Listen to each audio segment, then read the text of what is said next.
Assalamualaikum warahmatullahi wabarakatuh. Hai kelas, jumpa kembali kita dalam video pembelajaran prakarya dan kewirausahaan bagian kedua, kelas 10 semester 1. Oke kelas, semangat pagi semuanya, selalu semangat ya.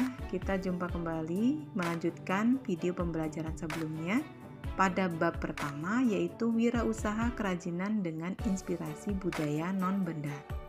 Pada bagian kedua ini kita melanjutkan pada bagian B, yaitu perencanaan usaha kerajinan dengan inspirasi budaya non-benda. Oke kelas, Ibu sampaikan kembali tujuan pembelajaran. Setelah mempelajari bab ini, peserta didik mampu menghayati bahwa akal pikiran dan kemampuan manusia dalam berpikir kreatif untuk membuat kerajinan, ragam budaya non-benda, serta keberhasilan wirausaha adalah anugerah Tuhan. Menghayati perilaku jujur, percaya diri dan mandiri, serta sikap bekerja sama, gotong royong, bertoleransi, disiplin, bertanggung jawab, kreatif, dan inovatif dalam membuat kerajinan dengan inspirasi budaya non-benda guna membangun semangat usaha. Mendesain dan membuat kerajinan dengan inspirasi budaya non-benda berdasarkan identifikasi kebutuhan sumber daya, teknologi, dan prosedur berkarya. Mempresentasikan dan memasarkan kerajinan dengan inspirasi budaya non-benda dengan perilaku jujur dan percaya diri. Melakukan evaluasi pembelajaran wirausaha kerajinan dengan inspirasi budaya non-benda. Oke kelas. Di bagian B, perencanaan usaha kerajinan dengan inspirasi budaya non-benda. Budaya tradisional sebagai sumber inspirasi. Indonesia sangat kaya dengan budaya tradisional yang merupakan adat istiadat yang berlaku pada setiap kelompok etnik atau suku bangsa. Terdapat lebih dari 300 kelompok etnik atau suku bangsa di Indonesia, atau tepatnya 1.340 suku bangsa, menurut sensus Badan Pusat Statistik tahun 2010. Indonesia memiliki jumlah suku bangsa terbanyak di Asia Tenggara. Artinya, Indonesia memiliki keragaman budaya tradisional yang merupakan potensi luar biasa untuk menjadi sumber inspirasi. Oke kelas, pada gambar 1.1 adalah peta suku bangsa di Indonesia.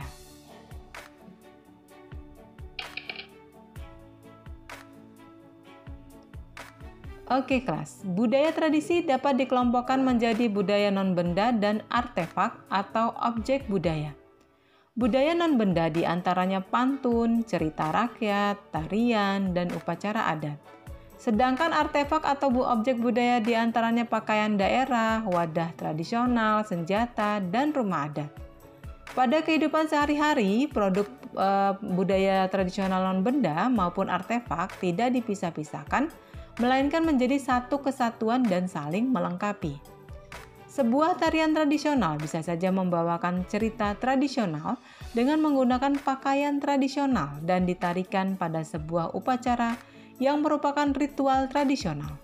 Contohnya tarian burung enggang dari suku Dayak. Menceritakan tentang seekor burung enggang. Burung enggang bagi masyarakat Dayak merupakan simbol dewata. Burung enggang merupakan wujud nenek moyang yang turun ke bumi.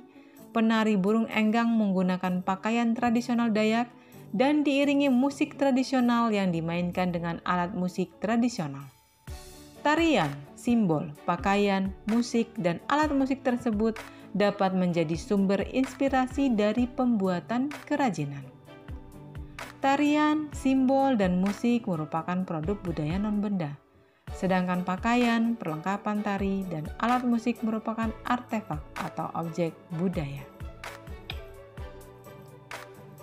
Oke kelas, pada gambar 1.2 adalah burung rangkong di sebelah kiri dan tari burung enggang di sebelah kanan. Selanjutnya pada gambar 1.3 merupakan hiasan kulkas dengan inspirasi tari burung enggang. Gambar 1.4 kegiatan khas daerah. membajak sawah, dan miniatur bermaterial logam di bagian bawahnya. Oke kelas, selanjutnya. Setiap jenis budaya, tradisi baik non-benda maupun artefak atau objek budaya dapat menjadi sumber inspirasi untuk dikembangkan menjadi produk kerajinan. Hingga saat ini tercatat 4.156 warisan budaya non-benda yang terdapat di seluruh Indonesia. Setiap daerah dapat mengembangkan kerajinan khas daerah yang mengambil inspirasi dari budaya tradisi daerahnya masing-masing. Kekayaan budaya tradisi Indonesia adalah kearifan lokal atau local genius yang dapat menjadi sumber inspirasi yang tidak ada habisnya. Oke kelas, pada gambar 1.5 merupakan jenis produk budaya tradisional benda dan non-benda. Budaya tradisional. Pada budaya non-benda, ada pantun, cerita rakyat, tarian, upacara adat, dan lain-lain. Dan pada bagian artefak atau objek budaya. Oke kelas, pada tugas 2 ragam budaya non-benda, yang pertama buatkan kelompok dengan teman sekelas. Kemudian yang kedua, diskusikan dalam kelompok tentang budaya non-benda apa saja yang ada di daerahmu. Dan yang ketiga, tuliskan jenis-jenis budaya non-benda tersebut, nama atau judul disertai penjelasan singkat. Oke kelas, pada LK tugas 2 ragam budaya non-benda, tulis nama daerahnya. Di sini ada nomor budaya non-benda, judul dan penjelasan. Di sini sebagai contoh nomor 1 budaya non-benda yaitu cerita rakyat. Judulnya Malin Kundang. Penjelasannya Malin Kundang menceritakan tentang apa. Nah ini bisa kalian kembangkan, bisa kalian lebih kembangkan kembali supaya bisa lebih jelas pada pemikiran kalian. Oke, jadi ini bisa direnovasi. Oke, selanjutnya sumber daya material, teknik, dan ide kerajinan dengan inspirasi budaya non-benda. Kegiatan wirausaha didukung oleh ketersediaan sumber daya manusia, material, peralatan, cara kerja, pasar, dan pendanaan. Sumber daya yang dikelola dalam sebuah wirausaha dikenal dengan sebutan 6M, yakni man, manusia, money, uang, material, bahan, mesin, peralatan, metode, cara kerja, dan market atau pasar. Wirausaha kerajinan dengan inspirasi budaya non-benda dapat dimulai dengan melihat potensi bahan baku atau material, keterampilan produksi atau man dan mesin, dan budaya lokal yang ada di daerah setempat. Wirausaha kerajinan dengan inspirasi budaya akan menawarkan karya-karya kerajinan inovatif kepada pasaran. Pasar sasaran atau market dari produk kerajinan ini adalah orang-orang yang menghargai dan mencintai kebudayaan tradisional.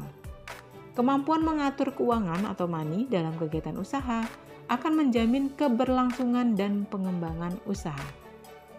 Oke, pada gambar 1.6 merupakan gambar sumber daya yang dikelola dalam kegiatan kewirausahaan, yaitu 6M. Pada tugas 2, telah dilakukan identifikasi terhadap budaya tradisional non-benda yang terdapat di daerahmu. Ragam budaya tradisional non-benda yang terdapat di daerah akan menjadi inspirasi untuk perancangan kerajinan yang akan dibuat. Perancangan kerajinan juga harus mempertimbangkan ketersediaan material atau bahan baku dan keterampilan produksi yang terdapat di daerah sekitar.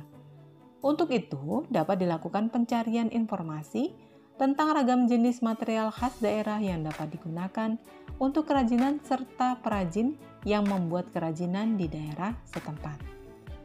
Oke kelas, pada gambar 1.7 merupakan ragam material alam. Di sini ada kerang, kemudian ada kulit jagung, dan di sini ada kayu-kayu yang sudah tidak terpakai yang bisa kita gunakan sebagai bahan kerajinan. Oke kelas, selanjutnya tugas 3 kelompok ya. Identifikasi ragam material dan teknik produksi di lingkungan sekitar. Yang pertama, amati lingkunganmu. Perhatikan ragam material atau bahan baku yang tersedia di lingkungan sekitarmu.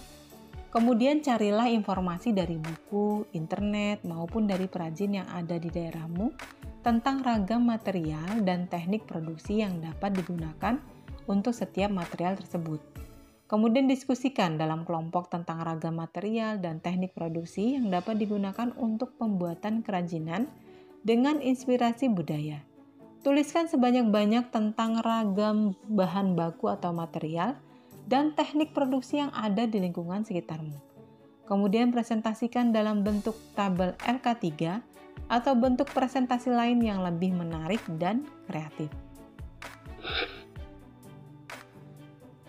Oke kelas, ini adalah LK3, identifikasi ragam material dan teknik produksi di lingkungan sekitar. Sebagai contoh, yang pertama, bahan baku material adalah pelepah pisang. Ragam teknik, pilin, pewarnaan, anyaman. Contoh bentuk berupa foto gambar atau sketsa seperti terlihat di gambar LK3 tersebut. Dan kemudian apalagi yang selanjutnya, coba kalian cari tahu, pikirkan apa kira-kira bahan baku yang ada di sekitar kita yang bisa kita gunakan sebagai bahan kerajinan. Dan coba kalian pikirkan bahan-bahan apa yang kira-kira itu sudah tidak digunakan lagi, daripada menjadi sampah. Coba kita kreativitaskan untuk membuat kerajinan yang menjadi punya nilai jual, nilai ekonomi, yang tadinya hanya sekedar sampah dipandang sebelah mata, tapi ternyata bisa kita kreasikan menjadi sesuatu hal yang lebih bermanfaat lagi. Oke kelas, sesi kali ini sampai di sini dulu ya. Pada pertemuan berikutnya kita akan lanjutkan pada bagian C, perancangan dan produksi kerajinan dengan inspirasi budaya non-benda. Oke, tetap semangat dan jaga kesehatan. Jangan lupa like-nya, share agar video pembelajaran ini lebih bermanfaat lagi. Dan bagi yang belum klik subscribe ya agar tidak ketinggalan updatean video-video pembelajaran selanjutnya. Oke kelas. Thanks for watching. Thank you. See you next time. Wassalamualaikum warahmatullahi wabarakatuh.